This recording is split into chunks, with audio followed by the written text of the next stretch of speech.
Howdy folks! Aujourd'hui, traduction en français de la première interview que donne Robert Kennedy Jr., littéralement juste après avoir fait son discours de ralliement à Trump. Je m'appelle Olivier, vous êtes sur The American Dream, et si vous tombez sur cette vidéo ailleurs, c'est sans doute qu'elle m'a encore été volée et re-uploadée pour que des gens monétisent mon contenu sans m'accorder de crédit. Bon, c'est pas super sympa, surtout que la majorité de ces gens disent dans leur bio qu'ils sont pour l'union du peuple, alors qu'ils sont les premiers à voler leurs voisins pour monétiser leur contenu gratuitement. Bon, en parlant de monétisation, ce genre de vidéo, je ne gagne pas un centime dessus. En effet, toutes les images appartiennent à l'agence derrière Dr. Phil, et c'est eux qui récupèrent l'argent de toutes les pubs. Et c'est normal, c'est eux les ayants droit. Y a rien que je puisse faire là-dessus. Mais je sais que vous appréciez cette traduction, alors moi je vais continuer. Et j'apprécie beaucoup ceux qui souhaitent faire des dons. Les liens sont en description, vous aidez vraiment à me soutenir, parce que vraiment, tout le temps que je passe pour ces vidéos est gratuit. C'est pour vous. Allez, profitez de l'interview.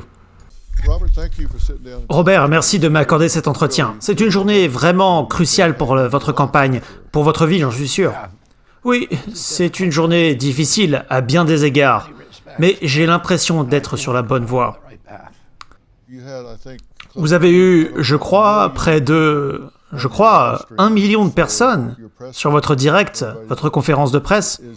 Et je voudrais le dire pour ceux qui vivent dans une grotte, vous avez suspendu votre campagne, mais vous n'avez pas abandonné la campagne, juste suspendu.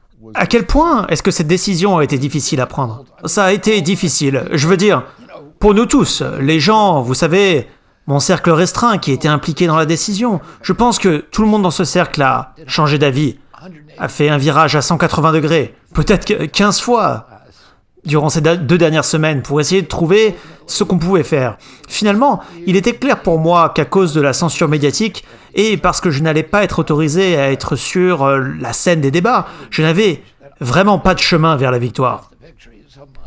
Donc mon choix était, vais-je passer les 77 prochains jours à rassembler les troupes et à obtenir plus d'argent, plus de donateurs, sans pouvoir leur offrir un chemin vers la victoire?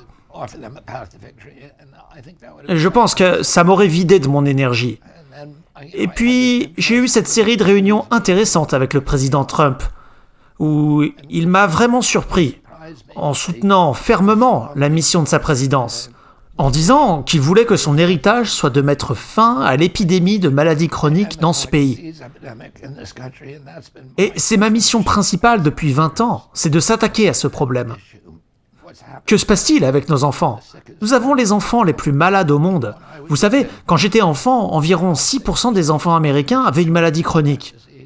Aujourd'hui, c'est 60%, et ce sont essentiellement des catégories majeures, comme des maladies neurologiques, c'est-à-dire le TDA, le TDAH, des retards sur la parole, retard de langage, tics, syndrome de Tourette, narcolepsie, TSA, autisme, maladies auto-immunes, comme la polyarthrite rhumatoïde et le diabète juvénile. Et puis les maladies allergiques, comme les allergies aux arachides, les allergies alimentaires et l'eczéma. Et toutes ces maladies sont apparues au milieu des années 1980. Je n'avais jamais vu personne avec ces maladies quand j'étais enfant. J'ai grandi dans les années 50 et ce n'était pas des problèmes. Non, c'était pas des problèmes à l'époque. On connaissait personne qui avait du diabète. Et on connaissait certainement personne qui avait de l'autisme, ou des allergies aux arachides d'ailleurs, oui, c'est ça. En fait, le Congrès a demandé à l'EPA de nous dire en quelle année ces épidémies ont commencé. Et les scientifiques de l'EPA ont répondu que c'était autour de 1985. Ça nous donne un indice sur les coupables, car nous savons que ce n'est pas des blessures génétiques. Les gènes ne causent pas des épidémies. Ils peuvent fournir la vulnérabilité, mais il faut une exposition environnementale, une toxine environnementale. Et donc, quelque chose est arrivé à nos enfants à cette époque, et ce sont probablement de nombreuses expositions différentes. L'effondrement de notre système alimentaire, l'industrialisation de notre système alimentaire, etc. Vous et moi, on a déjà parlé, et j'ai beaucoup appris sur vous et sur la profondeur de votre conviction à propos de ces choses. Et je vais essayer d'aider des millions d'autres qui ne savent peut-être pas à quel point vous en êtes convaincus. Je pense que nous avons fait beaucoup de progrès à cet égard. Et je sais que votre décision de vous présenter et de mener cette campagne vous a coûté très cher personnellement, au niveau familial, professionnel. Et maintenant que nous sommes assis ici, je dois vous demander, si vous saviez ça, alors, si vous saviez ce que vous savez maintenant, est-ce que vous l'auriez quand même fait?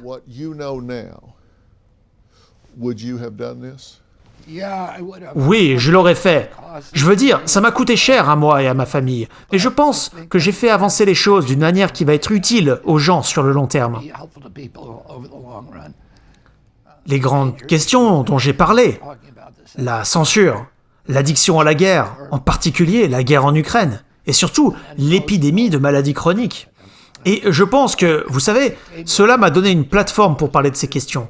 Et beaucoup de gens en sont conscients maintenant, et beaucoup plus de gens en discutent au niveau national, ce qui n'était pas le cas il y a 16 mois. Je pense que, vu de l'extérieur, on ne réalise pas à quel point c'était un sacrifice pour vous de prendre la décision que vous avez prise.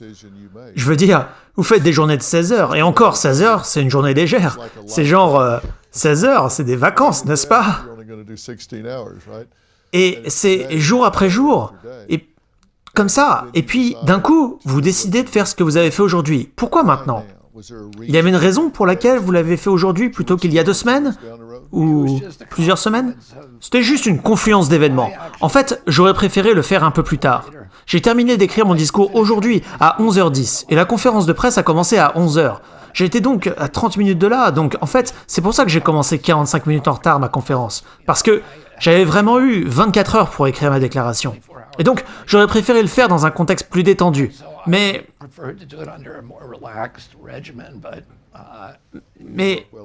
oui, je trouve que vous travaillez bien sous pression. Oui, je travaille bien sous pression. Nous avons une équipe qui travaille bien sous pression. Et le personnel du président Trump avait toute une série d'autres besoins. Et nous nous sommes essentiellement réunis autour de leur emploi du temps.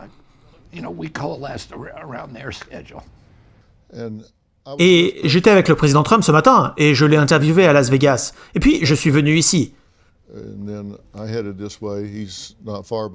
Et Trump aussi va venir cet après-midi. Et l'une des choses que je lui ai demandé, vous concernant, et c'est ce que vous alliez dire aujourd'hui. Et il avait un commentaire à ce sujet. Et je voulais vous le partager et obtenir votre avis sur ce qu'il a dit. Alors, RFK vous a offert son soutien, qu'est-ce que vous en pensez? Je suis honoré. C'est un type très intelligent, un type différent, mais très intelligent. Il aime notre pays. Il a, je pense, des opinions intéressantes sur beaucoup de choses.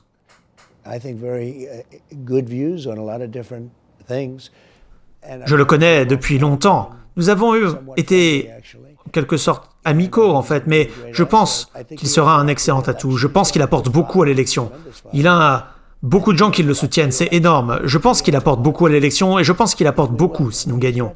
Je veux dire, il a des idées très intéressantes et bonnes. Je pense qu'il sera une personne fantastique et influente pour remettre ce pays sur les rails.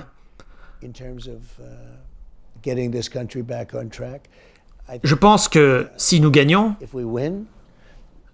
je pense qu'il peut être très utile au pays. Et je pense qu'il peut aussi nous aider à renforcer notre marge d'avance. Aura-t-il un rôle dans votre administration? C'est un avocat de procès très expérimenté. Oui, c'est vrai. Il a plaidé pour de nombreuses affaires importantes et beaucoup d'entre elles sur l'environnement. Donc je pensais qu'il pourrait jouer un rôle sur la question de l'environnement. Peut-être jouer un rôle en tant que procureur général aussi. Il a beaucoup de choses qu'il pourrait apporter à l'administration. Oui, c'est vrai, c'est vrai. C'est un type intelligent. Mais vous l'accueillerez? Oui, je le ferai. Et j'accueillerai son soutien, mais tout d'abord, je le connais depuis longtemps. Je voudrais dire qu'on a toujours eu une bonne relation. Je veux dire, nous sommes un peu opposés sur certains côtés, sur certaines questions, mais j'ai toujours eu une bonne relation avec lui, et je suis très honoré par son soutien. Bien, on a parlé de vous dans le passé, et il a toujours parlé de vous avec beaucoup de respect. Même si vous avez fait campagne l'un contre l'autre, il a toujours parlé de vous avec beaucoup de respect. Quelle est votre réaction à ces commentaires? À ce moment-là du live, Dr Phil et RFK font une pause pour passer des pubs. Pas de pub ici, ne vous inquiétez pas, sauf si vous n'avez pas YouTube Premium. Laissez quand même un like à la vidéo, vous êtes sur The American Dream, on continue avec la suite du discours, c'est parti. Quelle est votre réaction aux commentaires du président Trump? Bien, je pense qu'il est précis, nous nous connaissons depuis longtemps. En fait, j'ai d'ailleurs plaidé contre lui, je l'ai poursuivi plusieurs fois en justice à cause de ces terrains de golf qu'il construisait. Il essayait de construire sur le bassin versant de New York, et je l'ai poursuivi pour empêcher d'être construit. Mais même à cette époque, où je plaidais contre lui, il a fini par me donner un tour en avion jusqu'en Floride. Et nous étions amicaux, et nous avons passé un bon moment, et beaucoup ri d'ailleurs. C'est un type très convivial, aimable, intéressant et très chaleureux. Prévoyez-vous de faire avancer votre programme, peut-être dans le cadre de son administration à lui? C'est une possibilité? Oui, je veux dire, nous avons parlé de ça, nous avons parlé de son engagement contre les maladies chroniques. C'est l'une des choses qui nous a rapprochés. Quelques heures après la tentative d'assassinat, Phil, j'ai reçu un appel de Kelly Means, qui est, en quelque sorte, le principal défenseur du pays des maladies chroniques. Et contre la nourriture transformée qui empoisonne vraiment nos enfants. Il me conseille depuis souvent, et il me consulte. Et il m'a appelé ce soir-là, et il a dit qu'il conseillait également le président Trump sur cette question. Et ça m'a rendu très heureux de savoir que le président Trump était lui-même au courant de cette question. Et il m'a demandé si j'étais prêt à parler avec le président Trump, et j'ai dit oui, et Trump m'a alors appelé, un peu plus tard. Et puis, nous avons fini par nous rencontrer en personne le lendemain, et faire une série de réunions. Et nous avons dédié une grande partie de ce temps-là pour parler de la guerre en Ukraine, du démantèlement de cette addiction que nous avons aux guerres étrangères, mais aussi de l'épidémie de maladies chroniques. Et le président Trump a dit qu'il voulait que ce soit son héritage de résoudre ce problème. Et je ferai tout pour m'assurer que ça se produise comme ça. J'ai appris à vous connaître et j'ai le sentiment que vous vous êtes engagé avec des partisans et des donateurs et avec toutes les choses sur ces choses-là et qu'ils vous ont soutenu et continuent de vous soutenir. Je ne peux pas imaginer que vous leur disiez que le combat soit terminé. Je pense que vous allez continuer à poser ces questions et une partie de la façon de le faire, ce serait peut-être dans une administration Trump et ça pourrait être une autre manière parce que c'est vrai qu'il n'y a aucune chance que vous changiez de sujet, c'est votre cheval de bataille. Je vous ai entendu, lors de votre conférence de presse, remercier vos soutiens et leur faire savoir que ce n'était pas terminé. Vous continuez à mener le même combat, les mêmes priorités. C'est toujours important pour vous.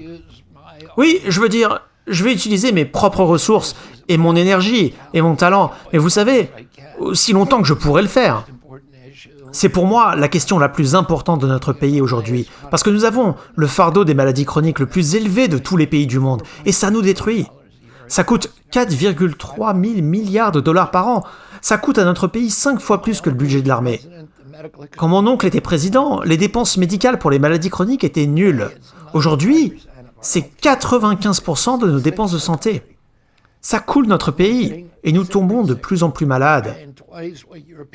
Nous payons 2 fois plus que les Européens paient pour les soins de santé. Nous avons les pires résultats de soins de santé au monde. C'est tout ça parce que nous sommes empoisonnés en masse par des aliments transformés, des pesticides, des produits chimiques, des médicaments pharmaceutiques. Il y a une série d'industries qui gagnent de l'argent et nous maintiennent malades.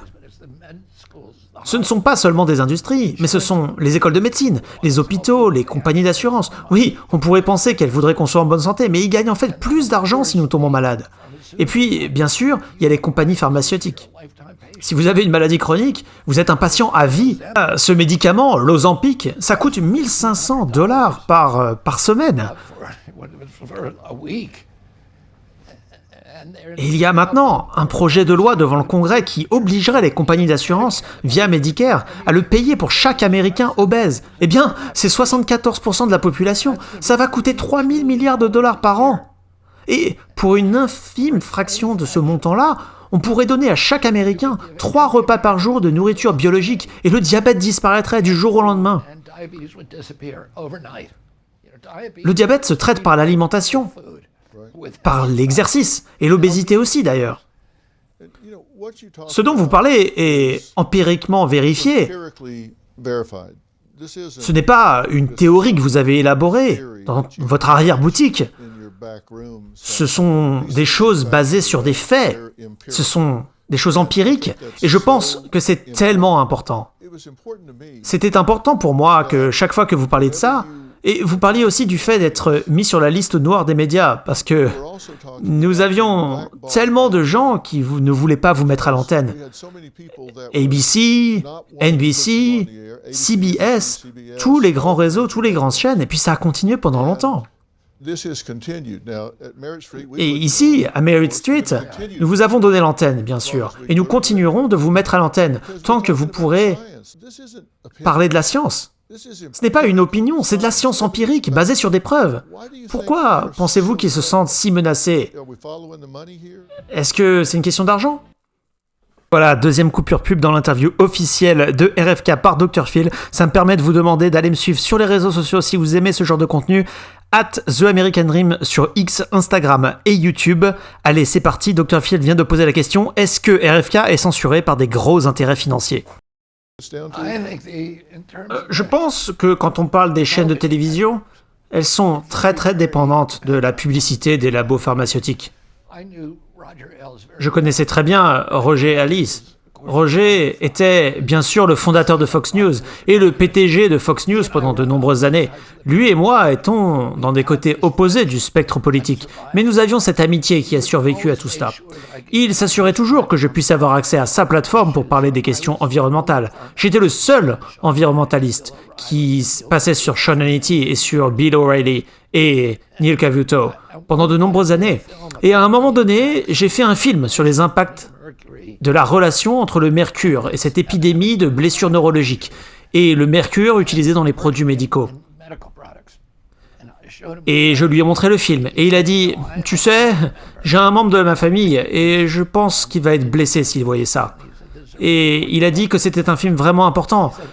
Mais il m'a dit qu'il ne pouvait pas passer ce genre de contenu sur sa chaîne, parce que, s'il regardait, 70% des revenus qui provenaient du journal de 20 heures provenaient de compagnies pharmaceutiques. Et il m'a dit à l'époque que généralement, il y avait 23 publicités dans le journal télévisé du soir, et que 17 d'entre elles en moyenne étaient pour des pharmaceutiques.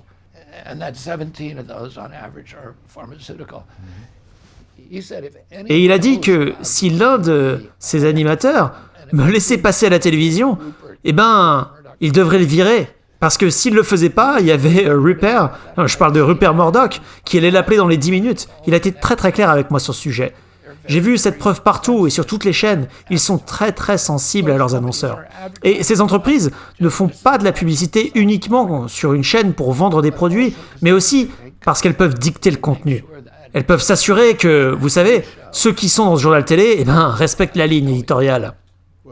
Eh bien, je dois dire que nous avons reçu Kelly Means dans mon émission, Dr Phil Primetime, pour parler exactement des choses sur lesquelles vous vous concentrez. Et mon public était fasciné, car c'était des choses qu'il n'avait jamais entendues auparavant. C'était basé sur des faits, des informations qu'il n'avait jamais entendues. Et cette émission, nous l'avons mise sur notre application Merit Plus, où vous pouvez regarder cette émission en rediffusion. Et cette émission continue à faire beaucoup de vues grâce aux informations qui y sont données. Les gens étaient fascinés par ce qu'il avait à dire. Ah oui, il est captivant. Vous avez absolument raison, les gens ne savent pas que ces informations ne sont pas diffusées. Avez-vous jamais pensé que vous verriez ce genre de censure de votre vivant? Non, c'est choquant pour moi. Mais aujourd'hui, je veux dire, je suis plus choqué par ça. Oui, non, on n'est plus choqué. Non, moi je suis genre... j'ai fait ma conférence de presse, vous savez, juste à l'instant, et j'ai dit des choses sensibles, et ensuite, hop, CNN a coupé le flux, et Facebook aussi.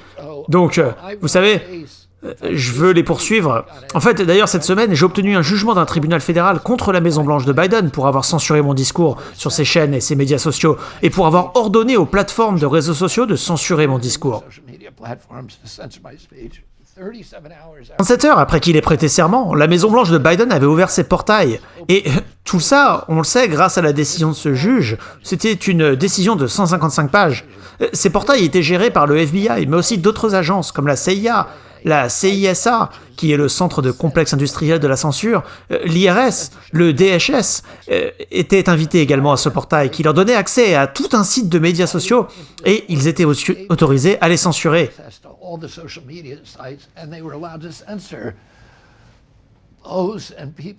Et ils étaient autorisés à censurer tous ceux qu'ils n'aimaient pas. Ils appelaient ça de la désinformation. Mais en réalité, Facebook, à un moment donné, nous le savons, parce que nous avons les courriels qui ont été échangés, on dit que tout ce que je disais était scientifiquement exact. Donc, ils ont inventé un nouveau mot appelé la malinformation, qui est une information factuellement correcte, mais qui est néanmoins gênante pour le gouvernement. Et c'était l'une des catégories qu'ils utilisaient.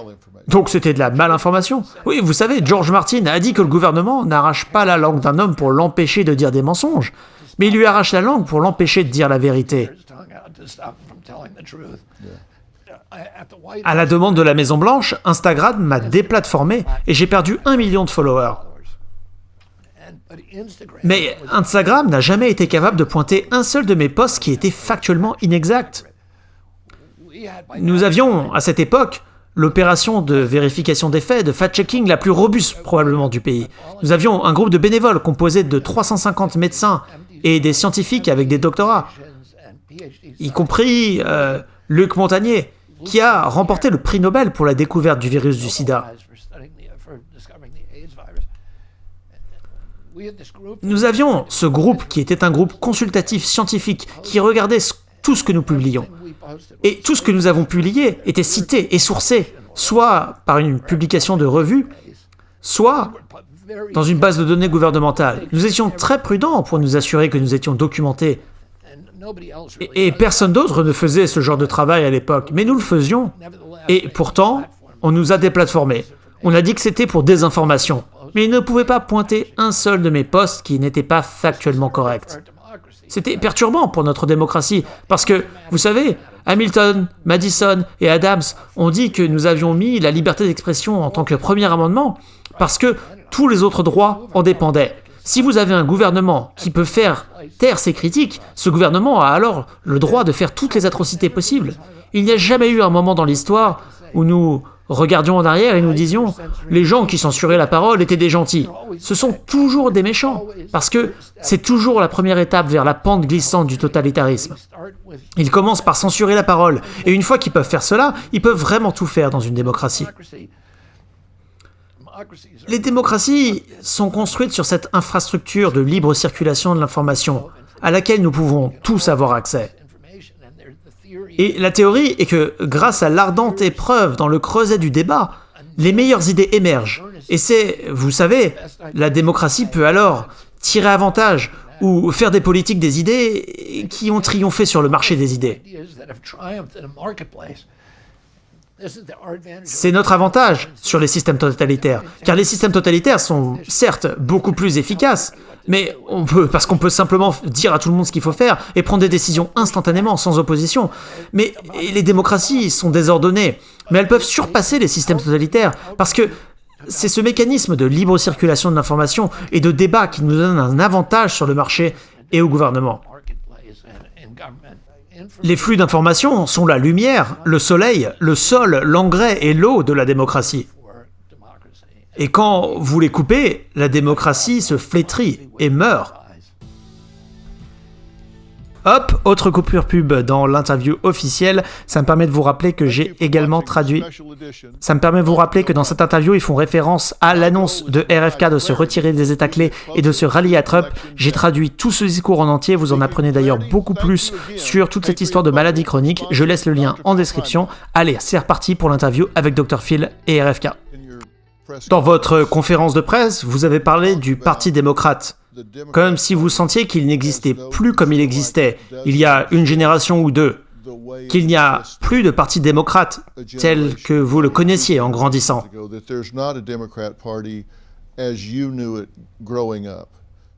Est-ce une lecture correcte? Est-ce que j'ai bien entendu? Oui, il y a toujours une sorte d'identification tribale, mais les choses pour lesquelles il se bat, genre les démocrates de Kennedy, le parti démocrate de mon père, de mon oncle, eh bien c'était très différent. Ce parti démocrate était anti-guerre, vous savez, pro-droit constitutionnel, pro-droit civil, à commencer par la déclaration des droits d'expression et de la liberté d'expression. Il était du côté des travailleurs, des policiers, des pompiers, il était du côté de l'environnement, mais pas seulement du changement climatique et des grands, vous savez, des éoliennes en mer et de la capture du carbone. Il protégeait l'habitat pour les baleines. Et là, il fait le contraire aujourd'hui. Et puis, il était du côté de Main Street, des petites entreprises. Il était l'opposé de la capture par les grandes entreprises et les corporations. Et à cette fusion du pourvoir de l'État et des entreprises, de l'argent, du big data, des grandes entreprises technologiques, des grandes banques de Wall Street. Mais aujourd'hui, c'est bien le domaine du Parti démocrate. Ce sont les grandes puissances là-bas. Les policiers et les pompiers sont partis depuis longtemps, et toute loyauté envers le travail et le Parti travailleur est juste pour décorer.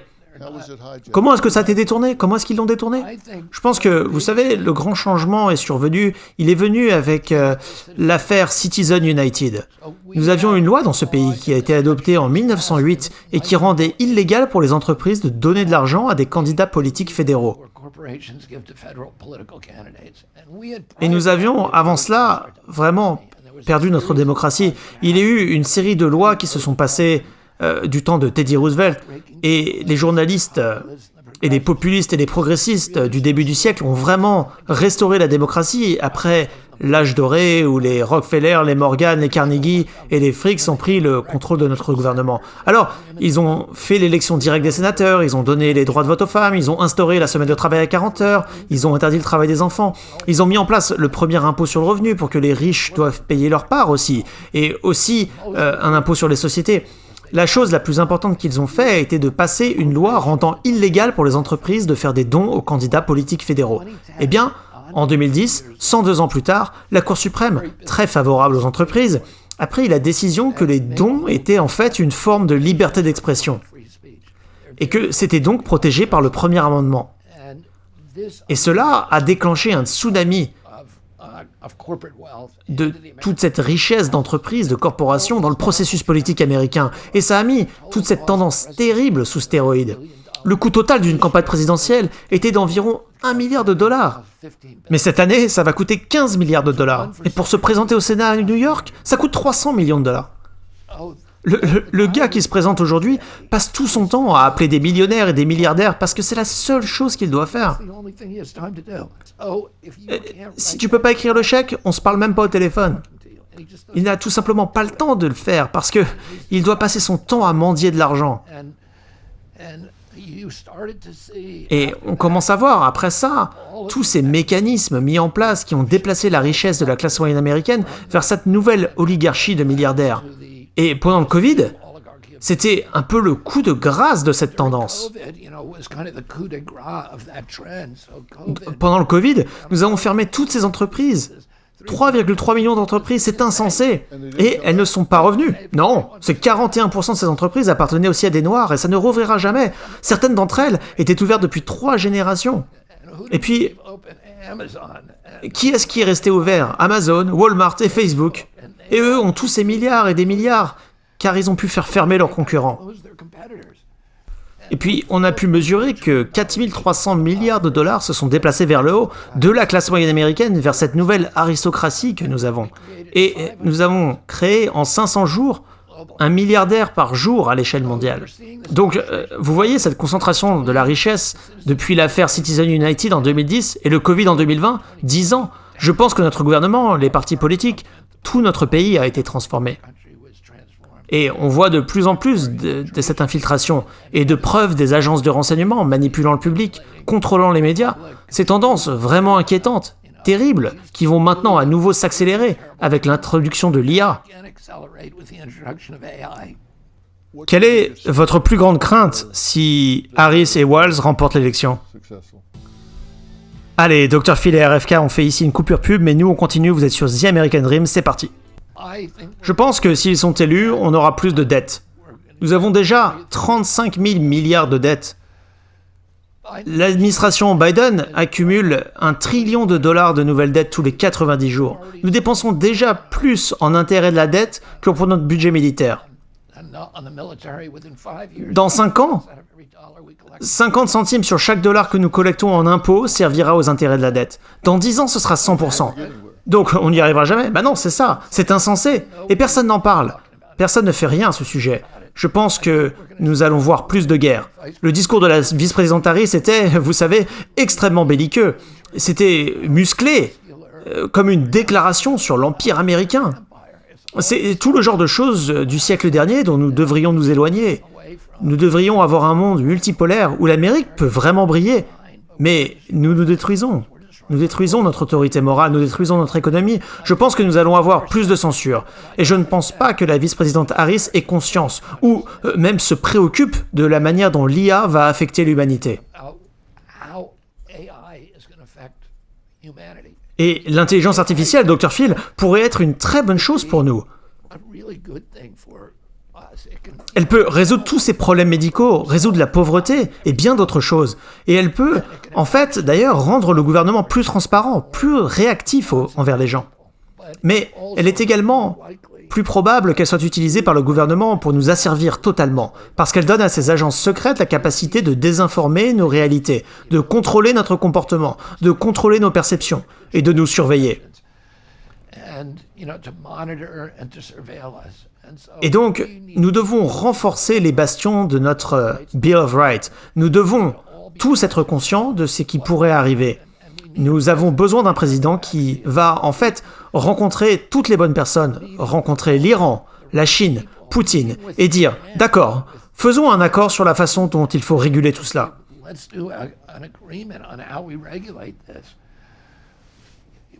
Nous ne pouvons pas trop réguler. Vous ne pouvez pas trop réguler dans ce pays parce que tout ce monde-là passerait à l'étranger. Nous devons faire des États-Unis le centre de tout cela. Nous devons aussi nous assurer que cela se développe de manière responsable, plutôt que, vous savez, que ça devienne quelque chose qui va nous tuer. Je veux dire, Elon Musk a dit, d'abord, ça va voler nos emplois, et ensuite ça va nous tuer. Et puis, vous savez, c'est une issue très très probable. Il est sérieux en disant ça. Est-ce que vous avez une inquiétude par rapport à l'intégrité de ce scrutin ? Alors là, Dr. Phil et RFK repassent en mode publicité, ils se targuent d'une nouvelle pub, mais nous, on continue, vous êtes toujours sur The American Dream, c'est parti. Êtes-vous inquiet de l'intégrité de ce scrutin à venir ? Oui, les démocrates aujourd'hui sont très en colère contre quiconque remet en question l'intégrité des élections. Ils ne devraient pas l'être. En 2001, tous les démocrates croyaient que l'élection a été volée à Al Gore par l'administration Bush. En 2004, j'ai écrit un article primé par Rolling Stone parlant du vol de l'élection de 2004. Personne à l'époque ne m'a traité de non-patriote. C'est un fait. Nous devons être responsables civiquement. Tout le monde sait que n'importe quelle machine peut être piratée. Quelle garantie avons-nous en place pour s'assurer que tout se passe comme nous disons ? Au lieu de s'énerver contre les gens qui disent que les élections peuvent être piratées, parlons de la façon dont nous allons réparer le système. Nous avons mis un homme sur la Lune, nous avons des distributeurs automatiques à chaque coin de rue, et ils ne se font pas pirater. Vous savez, vous étiez à Las Vegas ce matin, toute la ville est construite sur des machines qui peuvent compter et n'ont jamais fait d'erreur. Parce qu'elles n'ont jamais rendu plus d'argent qu'elles n'ont rentré, vous savez bien comment ça marche. Et on pourrait régler tout ça avec des bulletins papier. Nous avons besoin de quelque chose pour vérifier l'élection. Et c'est ce dont on devrait parler, plutôt que de savoir si ça ou ça a été piraté ou non. Eh bien, vous avez utilisé le mot « bataille juridique » pour régler ces bulletins. Oui, exactement. C'est un autre défi. C'est un défi. Vous savez, c'est pas juste la technologie. Parfois, c'est tout simplement une agression pure et simple en utilisant le système judiciaire pour truquer l'élection. Ça a déjà affecté cette élection en vous empêchant de participer au débat et de figurer sur les bulletins. Donc, ça est déjà arrivé, à mon avis. Oui, je crois que j'aurais gagné l'élection si c'était un genre d'élection que nous avions auparavant, avec, vous savez, une primaire où les gens pouvaient se présenter s'ils le voulaient, où il y avait des comptages justes, où il y avait des débats ouverts. Ce qui m'est arrivé, ce que nous avons dû faire, c'est quelque chose qui était considéré comme insurmontable, et c'est d'obtenir 1 million de signatures. Et nous l'avons fait. Nous avions 100 000 bénévoles dans 50 États. Ils travaillaient 10 heures par jour. Ils travaillaient sous des tempêtes de neige ou des chaleurs écrasantes. Et dans chaque État où ces bénévoles se présentaient dans les bureaux électoraux avec des piles géantes de boîtes remplies de milliers de signatures, eh bien, le lendemain, nous étions poursuivis en justice et nous nous retrouvions devant un juge démocrate et les juges de première instance se prononçaient contre nous. Et ensuite, nous devions faire appel et nous montions pour essayer de faire renverser la décision. Nous avons finalement gagné chaque affaire. Mais cela ne devrait pas faire partie du système. C'est pas vraiment ça, la démocratie. Vous avez très bien expliqué dans votre conférence de presse que vous restiez dans les bulletins dans les États rouges et bleus, mais que dans les États clés, où les gens disent que l'élection va se jouer entre 15 comtés et 11 États différents, enfin, entre 11 comtés et 7 États différents, y compris là où nous sommes actuellement dans l'Arizona, vous dites que vous ne voulez plus être sur les bulletins là-bas et que vous ne voulez pas que les gens votent pour vous. Pensez-vous que vous pourriez être un facteur déterminant dans cette élection présidentielle ? en raison du positionnement, bien sûr, eh bien, si aucun candidat n'atteint 270 grands électeurs et qu'ils font match nul à 269, eh bien, ça va être complètement autre chose. Mais ça veut dire que ça revient aux indépendants dans ces 15 comtés, dans ces 11 États, ceux qui vous apportent votre soutien. Pensez-vous que vous pourriez, eh bien, être celui qui sélectionne le prochain président des États-Unis par votre influence?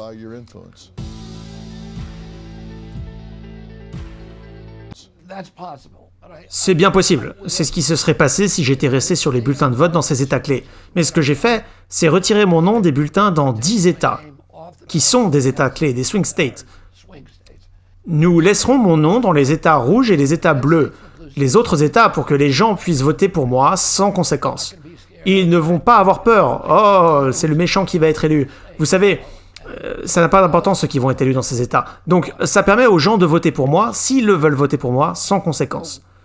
Ce que nous avons reconnu à partir de nos sondages, c'est que si je restais dans la course, ça aurait presque certainement fait pencher la course présidentielle en faveur de la vice-présidente Harris, qui essayait pourtant de me retirer des bulletins dans tous ces États-là. Ironiquement, j'ai pensé que ce serait pas un bon résultat, parce que je diffère avec elle sur tous ces sujets, sur toutes ces questions, sur la censure, les maladies chroniques et de nombreuses autres questions. Je ne pense pas que ce serait juste de lui donner l'élection. Et nos sondages, depuis le début, ont montré de manière assez cohérente que si je sortais de la course, 57% des personnes qui me soutenaient voteraient pour Trump. Et donc, en restant dans la course, j'aurais très probablement fait penser la course en faveur de Harris. Et donc, en sortant de la course, je pense que ça rend l'élection équitable entre les deux candidats, Trump et Harris. Oui, certains États vous donnent même avec un score à 2 chiffres. Oh, oui, c'est ça, oui. Et ces 50% de ces personnes se tourneraient vers l'ancien président Trump. C'est un vrai coup de pouce pour lui. Ouais, c'est vraiment un boost. Oui, oui, c'est vrai. Notre décision, ou ma décision plutôt, sur ce fait qu'il faut, je pense, c'est beaucoup plus probable, grâce à ça, que le président Trump soit élu. Alors, vous reconnaissez ça? Oui, je reconnais. Et vous avez suffisamment de points de vue en commun avec lui, en termes de priorité, pour être plus à l'aise avec cela que si jamais il fallait soutenir l'autre côté. Même si vous avez grandi côté démocrate? Oui, c'est vrai que j'ai grandi dans le Parti démocrate. Et c'est vrai même que je tenais le président Trump en horreur, comme beaucoup de démocrates. Il y a même de cela 4 ans, principalement à cause de ses positions environnementales, avec lesquelles je continue de ne pas être en accord. Mais mes conversations avec le président Trump étaient très amicales. Et vous savez, il a parlé de créer un Unity Party, un peu dans le même sens que le président Lincoln avec son équipe de rivaux. Et je pourrais venir le soutenir sur ces questions existentielles, la censure et la maladie chronique, qui me tiennent à cœur. Et qui lui tiennent à cœur aussi. Et Kamala, elle, ça ne lui tient pas à cœur du tout. Je pense que je pourrais continuer à le critiquer sur les questions où je ne suis pas d'accord avec lui. Et il était très à l'aise d'ailleurs avec cette idée. Et moi, j'aime ça aussi. Je ne vais pas approuver beaucoup de choses qu'il dit ou qu'il soutient, mais sur ces questions et sur la frontière, je suis avec lui. Allez-vous faire campagne activement avec le président Trump? Oui, je le ferai. Donc, je pourrais très bien être assis en ce moment avec la personne qui, dans ce pays, va choisir le prochain président des États-Unis. C'est vous aujourd'hui. Oui, c'est bien possible. C'est bien possible. C'est même très certain. J'apprends quelque chose à chaque fois que je vous parle et j'espère que nous pourrons continuer cela pendant les 77 prochains jours et au-delà, car vous avez des choses que ce pays a besoin d'entendre. Merci beaucoup, Robert, merci beaucoup. Merci, Dr. Phil.